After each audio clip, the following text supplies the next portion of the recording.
Seigneur, ta parole est grande, elle demeure à jamais. Ta parole est infaillible, rien ne peut la supprimer. Les gens mesurent le serviteur prédicateur qui déploie un nombre infini de mots avec des informations et des contextes pour donner un sermon d'au moins 1 heure. Comment pouvons-nous peser ces mots dans la balance de Dieu? On dit que le Christ, par sa naissance, a divisé l'histoire en 2 parties. Et puis, par sa vie et par ses actions, il a divisé les hommes en 2 groupes. Et puis, par sa mort et sa résurrection, il divise la vie de tout être humain en 2 parties, si vraiment il accepte. Il est clair qu'il y avait une division sur la personne du Christ. Les Juifs ne savaient pas. Il paraît qu'ils n'avaient pas d'informations sur la personne du Christ, bien que nous sachions par les prophéties de l'Ancien Testament. Il y a beaucoup de prophéties sur le Messie, sur son lieu de naissance et sur sa personnalité.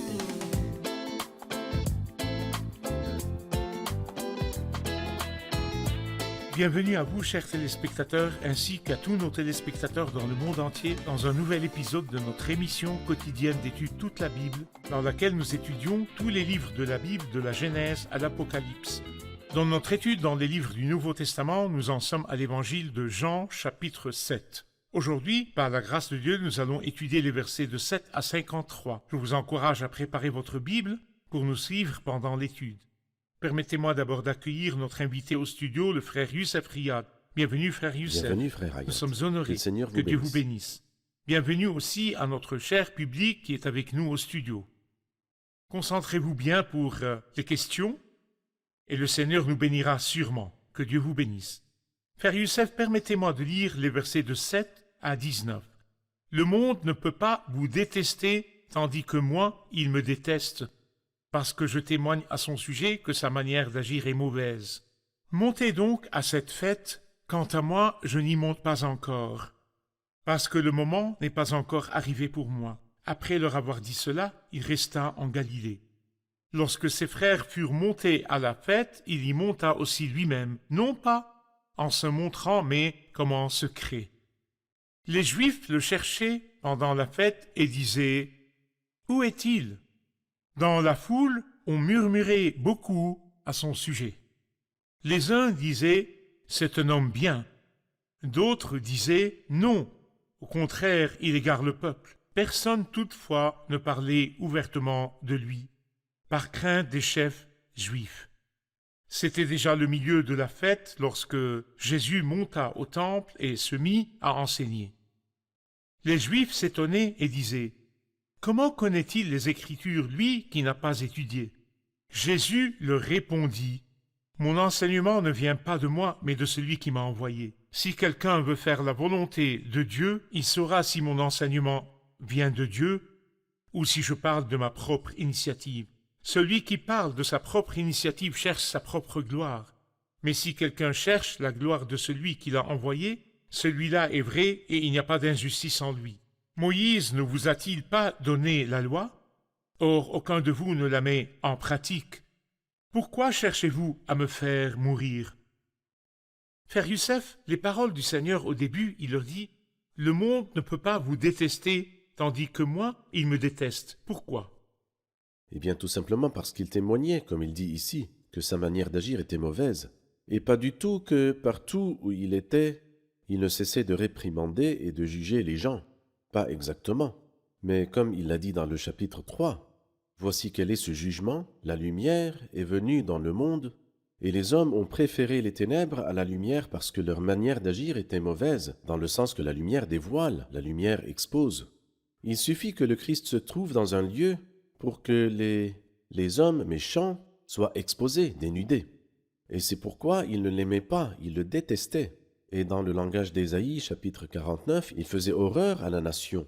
Il était détesté parce qu'il était la lumière et qu'ils étaient méchants et ils ont préféré les ténèbres à la lumière.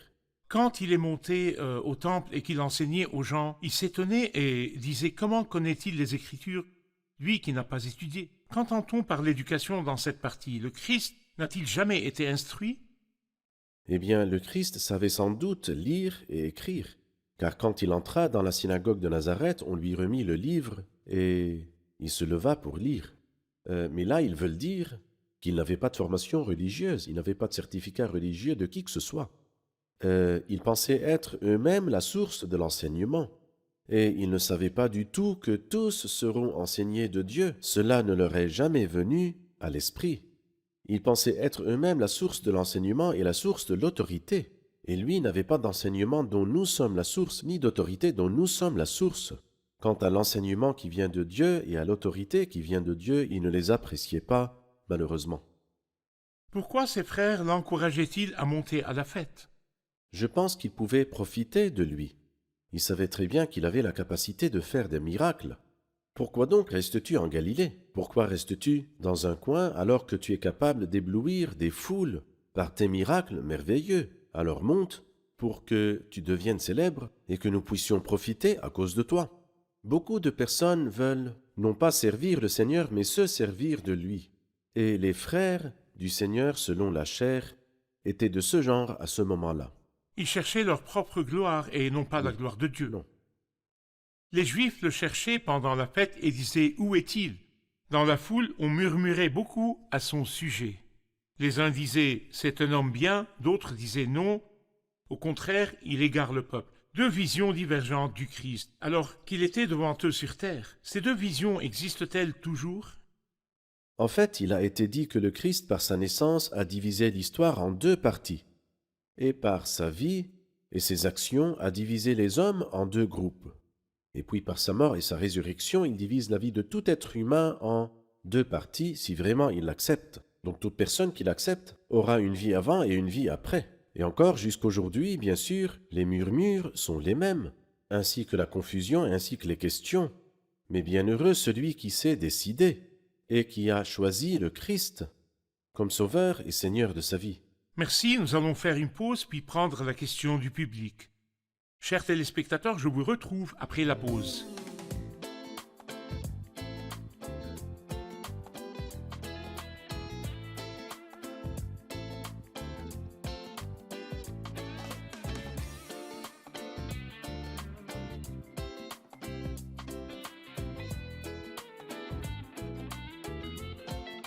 Nous revoici, chers téléspectateurs, pour prendre la question du public. Ça va? Vous allez bien? Prêt? Qui va demander? Allez-y. Dans Jean 7, verset 8, le Seigneur a dit qu'il ne monterait pas à la fête. Mais après cela, nous trouvons au verset 10 qu'il est monté à la fête. Comment peut-on expliquer ça? Comment peut-on concilier les deux? Il a dit « je ne monterai pas à la fête », puis il est monté à la fête. Il est important de comprendre que la fête des tentes fait référence à une période future qui va venir dans le monde, où le Christ sera révélé. Il leur dit « Montez donc à cette fête, quant à moi, le moment n'est pas encore arrivé pour moi de se révéler au monde. » Eux voulaient que Jésus monte pour qu'il se révèle, et cela se fera, mais dans l'avenir. Cependant, dans le verset 10, nous lisons qu'il est monté, mais non pas pour se montrer, mais il est monté parce qu'il avait un travail qu'il devait accomplir. Et quel est ce travail-là? La Bible nous dit au verset 14, « Jésus monta au temple et se mit à enseigner. » Alors donc Jésus n'est pas monté pour se montrer, il est plutôt monté afin de poursuivre son ministère, pour enseigner le peuple. On peut donc comprendre qu'il n'est pas monté pour accéder à leurs désirs, pour se montrer et se faire connaître, mais il est monté pour poursuivre son ministère qui était en secret. Exactement, lorsque le moment est venu de son Père. Et c'était déjà le milieu de la fête. Il ne dépendait pas de leur agenda, mais de l'agenda du Père, de l'agenda du ciel. Parfait. Bien. En réponse à la question des gens quand ils disaient les Juifs s'étonnaient, verset 15, et disaient « Comment connaît-il les Écritures ?» Lui qui n'a pas étudié, Jésus leur répondit « Mon enseignement ne vient pas de moi, mais de celui qui m'a envoyé. » Que comprend-on de ce verset? « Mon enseignement ne vient pas de moi, mais de celui qui m'a envoyé. » Eh bien, ici, le Christ ne parlait pas vraiment de sa propre initiative, mais comme il l'a déjà dit, c'est le Père qui vit en moi, qui m'a prescrit lui-même ce que je dois dire et ce que je dois annoncer. Alors Jésus dérivait tout de son Père, en raison de sa perfection, comme envoyé par lui et son expression. Alors donc, ce que le Père voulait lui-même dire, Jésus le disait. Si nous voulons tirer une leçon pour les serviteurs qui disent la parole de Dieu et veulent transmettre l'enseignement de la parole du Seigneur, que leur conseillerez-vous pour ce faire? Eh bien, quand je suis en vraie communion avec Dieu, je serai capable de dire les paroles de Dieu. Et il serait souhaitable que ce que Dieu me donne de dire, je le dise sans rien y ajouter. C'est-à-dire parfois je sens que le message est court et j'aime le prolonger et ajouter des choses de ma propre initiative. Mais le message de Jonas, par exemple, était très court, seulement 5 mots. Dans 40 jours, Ninive sera détruite. Mais c'était le message que le Seigneur lui-même lui a donné et il eut un grand effet. Lorsque le Seigneur me donne un message, que je le transmette tel quel, même si le message est court, parce que c'est exactement ce que je suis tenu de donner. Frère Youssef, parfois les gens mesurent le serviteur prédicateur qui déploie un nombre infini de mots avec des informations et des contextes pour donner un sermon d'au moins 1 heure. Comment peut-on peser ces mots dans la balance de Dieu? Eh bien, l'apôtre Paul lui-même a dit « J'aime mieux dire 5 paroles, le même nombre, 5 paroles, 5 paroles avec mon intelligence, afin d'instruire aussi les autres plutôt que 10 000 paroles en langue que les gens entendront et ne comprendront pas. Je peux parler pendant 1 heure et dire des choses qui ne sont pas vraiment la nourriture que le Seigneur veut servir aux gens en ce moment. Mais je peux dire 5 mots, un message que le Seigneur m'a donné et que j'ai transmis, et il sera une plus grande bénédiction. Il ne s'agit pas de la longueur, mais plutôt de la profondeur du message que le serviteur transmet. Le Seigneur a aussi dit dans le verset suivant, le verset 17, « Si quelqu'un veut faire la volonté de Dieu, il saura si mon enseignement vient de Dieu ou si je parle de ma propre initiative. » Déchiffrez-nous ce verset. Peut-être que le verset d'après le déchiffre. Celui qui parle de sa propre initiative cherche sa propre gloire. Alors, le serviteur, lorsqu'il parle, cherche-t-il sa propre gloire ou bien veut-il plutôt donner toute la gloire à Dieu? Alors donc si la personne, comme le Christ l'a dit, vous les reconnaîtrez à leurs fruits. Alors si je veux vraiment donner absolument toute la gloire à Dieu, afin que Dieu soit glorifié, cela signifie que je suis envoyé par Dieu. Je voudrais lire les versets à partir du verset 20. La foule répondit, « Tu as un démon. Qui cherche à te faire mourir ?» Jésus leur répondit, « Pour une seule œuvre que j'ai faite, vous êtes tous étonnés. Moïse vous a donné la circoncision, qui ne vient du reste pas de lui, mais des patriarches, et vous circoncisez un homme le jour du sabbat. Si pour respecter la loi de Moïse, un homme reçoit la circoncision le jour du sabbat, pourquoi vous irritez-vous contre moi, parce que j'ai guéri un homme tout entier le jour du sabbat? Ne jugez pas d'après l'apparence, mais portez un jugement juste. Que voulait dire le Seigneur par « pour une seule œuvre que j'ai faite, vous êtes tous étonnés, Moïse vous a donné la circoncision, etc. » Eh bien, le Christ faisait allusion à ce qu'il a fait au chapitre 5, quand il a guéri l'infirme à la piscine de Bethesda. Il leur dit, si vous respectez la loi de Moïse, un homme reçoit la circoncision le jour du sabbat, bien que ce ne soit pas Moïse qui vous ait donné la circoncision, mais les patriarches depuis l'époque d'Abraham. Donc si vous acceptez qu'un homme soit circoncis le jour du sabbat, pourquoi alors n'acceptez-vous pas qu'un homme tout entier soit guéri après avoir été infirme dans le désespoir et la misère? J'ai guéri un homme tout entier. Qu'y a-t-il d'étrange dans cela? Ils ont essayé de le faire mourir. Oui. Combien de fois le Christ fut-il la cible de tentatives de meurtre?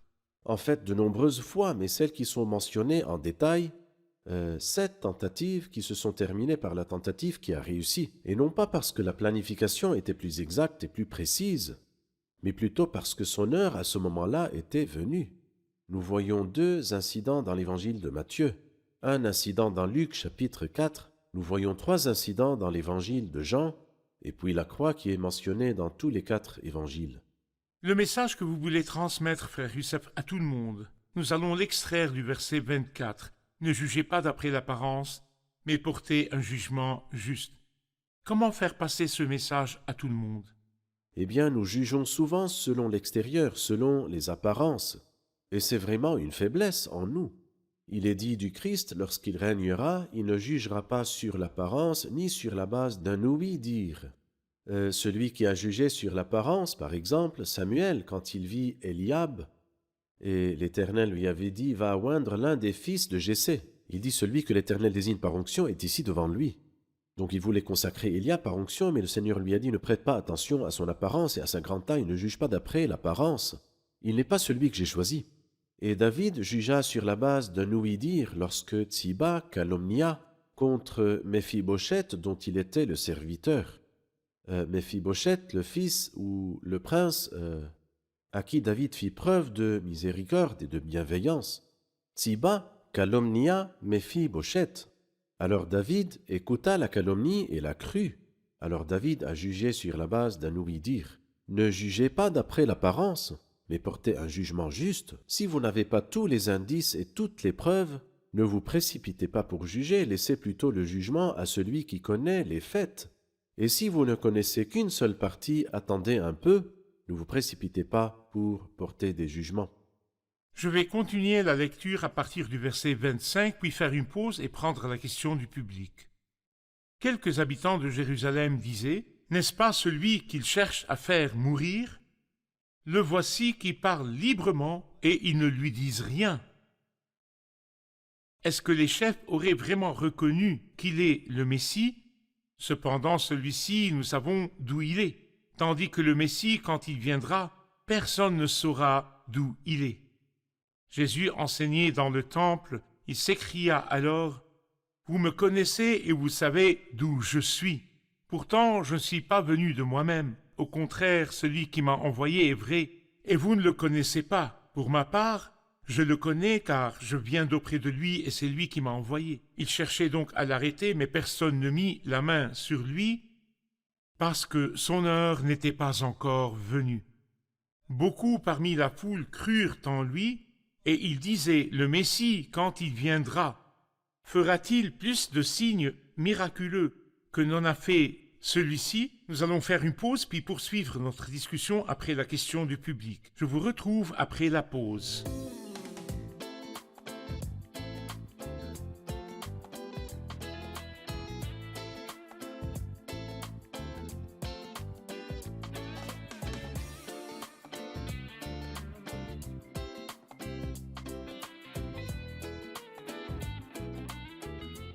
Nous revoici, chers téléspectateurs, pour prendre la question du public. Qui est prêt? Marc, allez-y. Au verset 27, il y a des habitants de Jérusalem qui disaient « Cependant celui-ci, nous savons d'où il est. » Tandis que le Messie, quand il viendra, personne ne saura d'où il est. Il est clair qu'il y avait une division sur la personne du Christ. Les Juifs ne savaient pas, il paraît qu'ils n'avaient pas d'informations sur la personne du Christ. Bien que nous sachions, par les prophéties de l'Ancien Testament, qu'il y a de très nombreuses prophéties sur le Messie, son lieu de naissance et sa personnalité. Quel est votre commentaire, frère Youssef? Ne savait-il vraiment pas où le Christ naîtra-t-il, quand le Christ viendra-t-il et où le Christ vivra-t-il? Mon commentaire, c'est que je remercie Dieu. Nous remercions Dieu avec vous. C'est sûr. Pourquoi remercions-nous Dieu? Parce que les Juifs, pour qui le Christ est venu très spécifiquement, malheureusement, ignoraient énormément de choses sur le Christ, malgré sa clarté dans les prophéties. Je vais citer comme exemple, le Christ leur a demandé « Que pensez-vous du Messie? De qui est-il le fils ?» Ils étaient perplexes. Ils ont dit « Fils de David » et la réponse était juste mais partielle. Il leur dit « Bon, s'il était le fils de David, alors comment David dit-il de lui qu'il est Seigneur ?» Disant « Le Seigneur a dit à mon Seigneur ». Ils étaient perplexes. Beaucoup de choses claires dans les prophéties.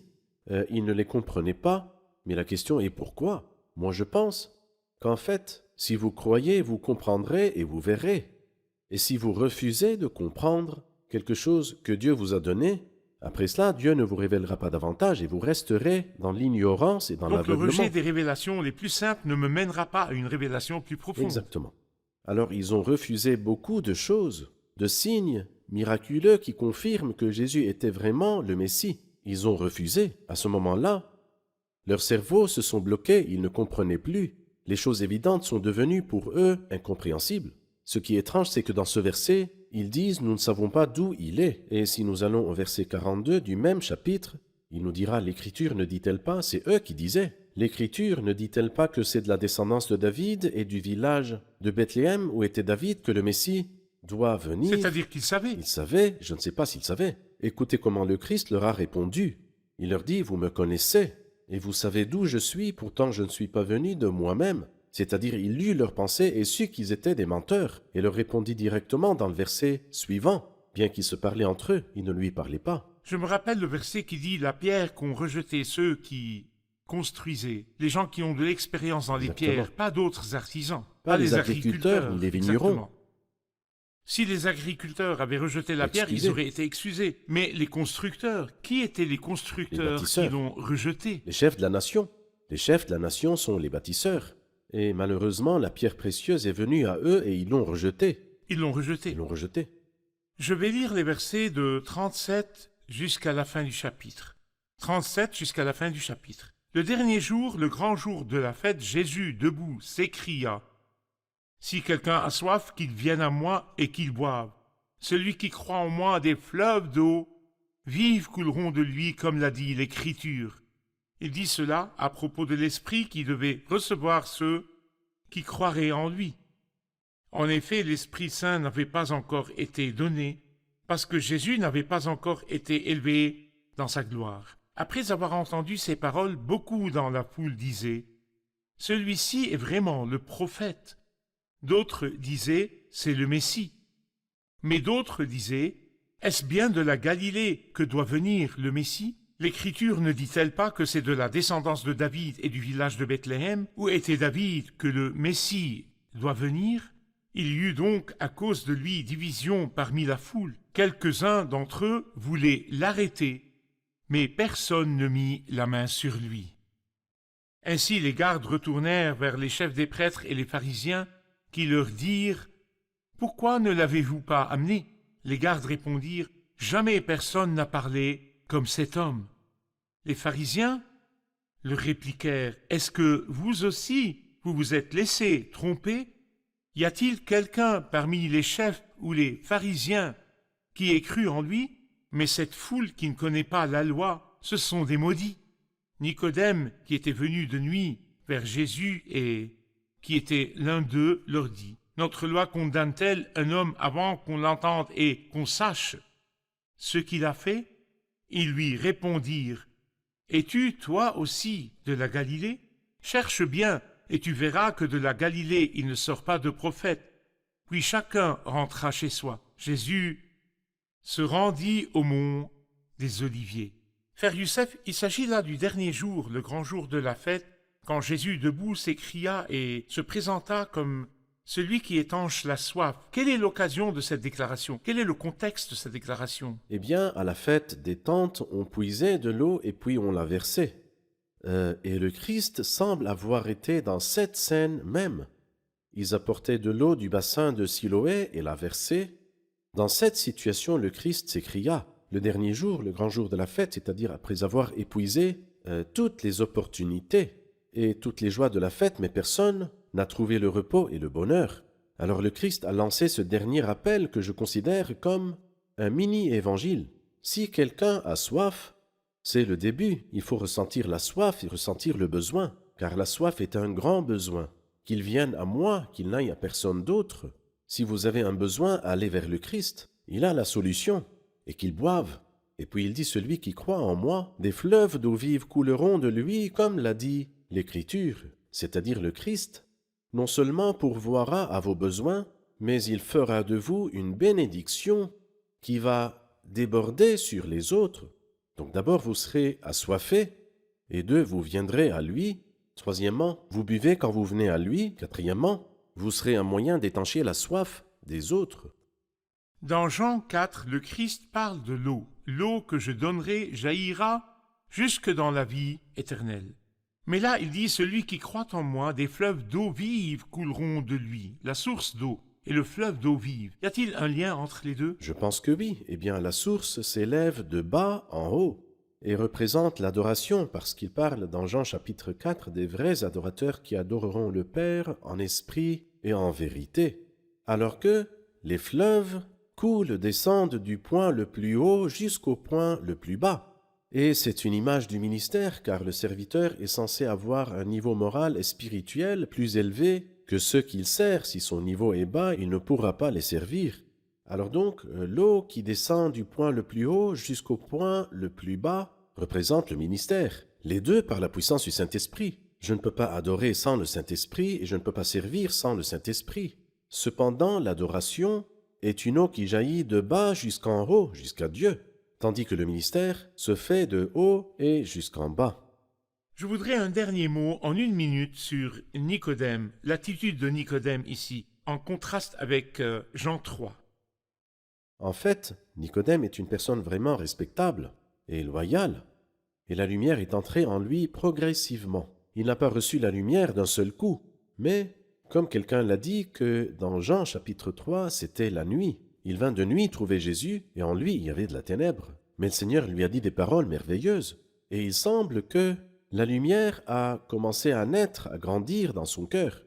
C'est-à-dire que là, nous sentons qu'il y a une lueur de lumière. Non pas la lumière parfaite qui le fait se lever et prendre position avec le Christ, mais il a défendu timidement en ce qui concerne le Christ. Mais lorsque nous arrivons au chapitre 19, dans ce même chapitre, nous le trouverons un serviteur du Christ. Nous le trouverons en train de sacrifier tous ses grands privilèges comme grand ancien. Il a laissé tout cela et il est volontiers devenu un disciple de Jésus et a enseveli le corps de Jésus et le mis dans le tombeau. Parfait, que Dieu vous bénisse. Que Dieu vous garde. Allons vers le public pour Amen. réviser l'épisode.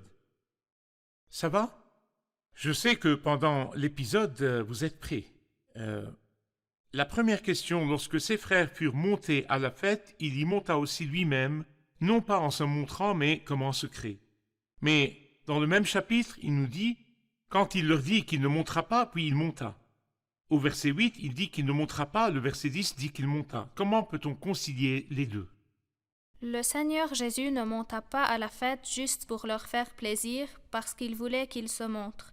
Mais il monta pour accomplir son ministère, et cela nous est expliqué dans le même chapitre, verset 14, qui dit « C'était déjà le milieu de la fête, lorsque Jésus monta au temple et se mit à enseigner. Il monta pour accomplir son ministère, pas pour se montrer. » Parfait. Que Dieu vous bénisse. Nous poursuivrons notre discussion, si Dieu le veut, dans le prochain épisode. Merci, Frère Youssef. Nous Nous en prions, poursuivrons cher, notre que Dieu vous discussion bénisse. dans le prochain épisode. La question de l'épisode d'aujourd'hui que nous vous laisserons, les paroles du Seigneur Jésus au verset 16. Que signifie la parole du Seigneur Jésus au verset 16? Mon enseignement ne vient pas de moi, mais de celui qui m'a envoyé. Que veut dire le verset 16 du chapitre 7? Mon enseignement ne vient pas de moi, mais de celui qui m'a envoyé. Je vous retrouve dans le prochain épisode. Que le Seigneur soit avec vous. Quand ils ont été mis sur l'appareil divin, sous la lumière divine, nous avons découvert qu'ils avaient la même affliction. Le Christ avait-il de la folie? Avait-il du déshonneur? Ou de la honte? Ou de la timidité? Suffit-il que le Seigneur dise à quelqu'un « Ne pêche plus » pour qu'il s'en aille et ne pêche plus, ou peut-il lui donner des ressources et des capacités pour qu'il puisse vivre comme il faut? En fait, ces gens-là n'avaient pas autant l'intention de lapider la femme adultère que le désir de lapider le Christ. Seigneur, ta parole est grande, elle demeure à jamais. Ta parole est infaillible, rien ne peut la supprimer.